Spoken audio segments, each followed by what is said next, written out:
हिला डुली करता था, पसीना पोंछ रहा था वो बेचारा। प्रेयर खत्म होने के बाद हमारे आसपास लाशें पड़ी होती थी। असेंबली से क्लास तक का फासला बहुत कठिन होता था कुछ बच्चों के लिए। ओए रुक इधर, तेल क्यों नहीं डाला? सर वो मेरे घर पे जो कोई भी तेल लगा के नहीं आता था उसको घसीट के काल कोठरी में फेंक देते थे ये लोग, और वहीं पे 25 लीटर वाली सोयाबीन तेल की केन उसके ऊपर ढोल देते थे। सर मैं कल डाल के बेचारे बच्चे फिर भी जैसे तैसे अपने क्लासरूम तक पहुंच रहे हैं, और वहाँ पे टीचर के आते पते ही नहीं है। उनकी अलग मीटिंगें चल रही है ऑफिस में। अच्छा चलो बताओ कि अपन इन बच्चों को और किस तरीके से लूट सकते हैं। मेरे पास एक आइडिया है। देखो अपन क्या है कि एक प्रोजेक्टर लगवाते हैं एक ही क्लास में। क्या है, देखो क्लास में कोई संभालने वाला नहीं होता है तो ये अपने जंगली पने पे उतर ही आते हैं। मैं कह रहा हूँ लोहे की स्केल से बेंचे रगड़ रहे हैं, मिस्त्री फेल हो जाए इनके सामने, ऐसा फिनिशिंग वाला काम करते थे। लेकिन इनके जंगली पने यहीं पे खत्म नहीं हो रहे। 2 लौंडे उठे और उन्होंने उनकी बेंच उठा के खिड़की से बाहर फेंक दी। अब उनको देख के बाकी बच्चे भी क्लास का सारा सामान उठा के खिड़की से बाहर फेंक रहे। और क्यों कर रहे हैं ये सब, वो इनको खुद को नहीं पता है।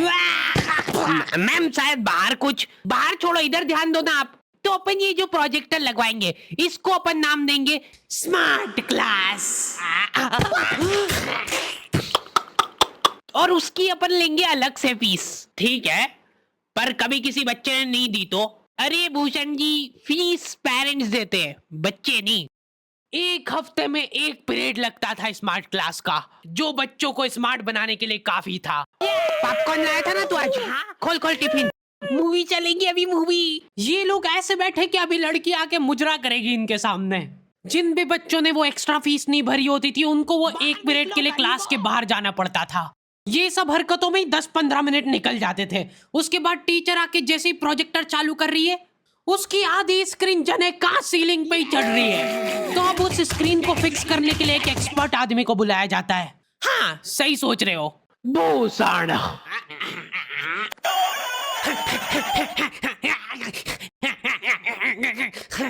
जो बेंच पे चढ़ के उस स्क्रीन को सेट करता है। यस। और जैसे ही प्रोजेक्टर चालू होता था पीरियड ही ओवर हो जाता था, और जो गरीब बच्चे बाहर खड़े थे उनमें से गलती से एक ने क्लासरूम में झांक लिया। क्या देखा तूने? हैं? क्या देखा? मैम कुछ नहीं, बस एक लाइट जलती हुई दिख रही थी मेरे को। 10 रुपए लगेंगे तूने जो 1 सेकंड देखा है उसके। ये सुविधा के कारण हमारे स्कूल के बच्चे इतना स्मार्ट बन गए थे ना, एक बार एक बच्चे को गुस्सा आया तो वो प्रोजेक्टर की डिस्प्ले केबल उखाड़ के ले गया घर। और अफसोस उस दिन के बाद कोई भी बच्चा स्मार्ट नहीं बन पाया। मैम जल्दी चलो, ऊपर एक केस हो गया। हमारे स्कूल में आए दिन कुछ न कुछ केस होते रहते थे, लेकिन ये केस थोड़ा पेचीदा था। हमारी क्लास के किसी बच्चे ने लव लेटर लिखा था चमेली को, और वो लग गया टीचर के हाथ। तो ये अब केस बन चुका है पूरे स्कूल का। सारे टीचर लोग अपने काम धाम छोड़ के उस मुजरिम को पकड़ने में लग गए। जो टीचर लीव लेके छुट्टी मनाने गए थे वो आधे रास्ते से पलट के आ गए थे। बेटा सही सही बता दो किसने लिखा है। अब ये 10-15 टीचर लोग आपस में डिस्कशन कर रहे हैं। सर आपने लिखा है तो बता दो, अपन बात दबा देंगे। फिर इन्होंने एक और एक्सपर्ट टीचर को बुलाया। बेटा सुन लो, मैं शक्ल देख के बता देती हूँ एक बार में कि कौन है मुजरिम। तुम बाहर जाओ, तुम बाहर जाओ। हाँ तुम भी बाहर जाओ, तुम भी। क्लास में सिर्फ 4 लड़के बचे, जिनमें से एक मैं हूँ। बाकी सभी बच्चे इसके शक के दायरे में थे। उन सभी बच्चों को काल कोठरी में ले जाके टॉर्चर किया जा रहा था। बोल दे बेटा क्यों लिखा है। इधर मैडमों को अलग चीजों की टेंशन हो रही थी। इसने चमेली में मात्रा तक गलत लगाई है। अरे रुको, इसका बाप भी बोलेगा सच। बोल दे बेटा क्यों लिखा था, बस हाँ बोल, तूने लिखा था बोल। सर हाँ सर मैंने हाँ नहीं लिखा। सर हमने नहीं लिखा। चुप बोल, सच बोल, अभी भी मौका है, बोल दे कि तूने लिखा सर। मरना ही आज मतलब तुमको। मुंह खोल। ऐसे तो ये कसाई मार डालेगा सारे बच्चों को। साइड करो इसको, मैं जा रही हूँ। अरे मैम, सबने सच बोल दिया है, इन सभी ने मिल के लिखा है। हाँ हाँ sir, very good very good. चलो अब साइड हो जाओ। ये क्या, किसने मारा मेरे बच्चों को? पानी पियो बेटा, लो लो पानी पियो। लेकिन उसके पहले मेरे को बताओ कि तुम में से किसी ने लिखा है या नहीं। इधर इनकी क्लास में अलग इन्वेस्टिगेशन चल रही थी। बेटा देखो, अगर तुमको आपस में भी किसी पे शक हो तो तुम लोग बता सकते हो खुल के, किसी से डरने की कोई जरूरत नहीं है। इतने में राजेश उठ के बोल रहा है, मैम मेरे को हार्डी पे शक है।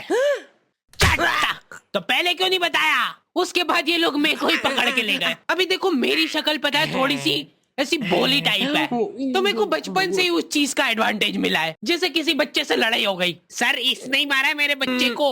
नहीं नहीं नहीं, ये नहीं मार सकता यार, इसको जरूर किसी ने फंसाया है। कुछ भी बोलो यार, लेकिन मेरे को नहीं लग रहा यार कि ये हो सकता है मुजरिम। बेटा बेटा सच सच बताओ, तुमको किसने फंसाया है? बेटा देखो, अगर किसी ने तुमको फंसाया है तो उसका नाम बताओ। डरो मत, घबरा मत, सिर्फ नाम बताओ। हाँ बेटा, डरने की बिल्कुल बात नहीं है।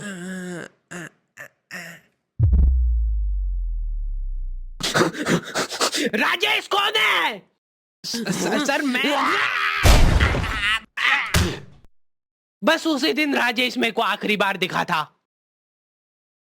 लेकिन वो लव लेटर किसने लिखा था वो आज तक रहस्य ही है। तू लगे सामने खड़ी है तू, लगता जैसे अपने आप से लगी, खुली किताब जैसे मेरी प्यारी चमेली।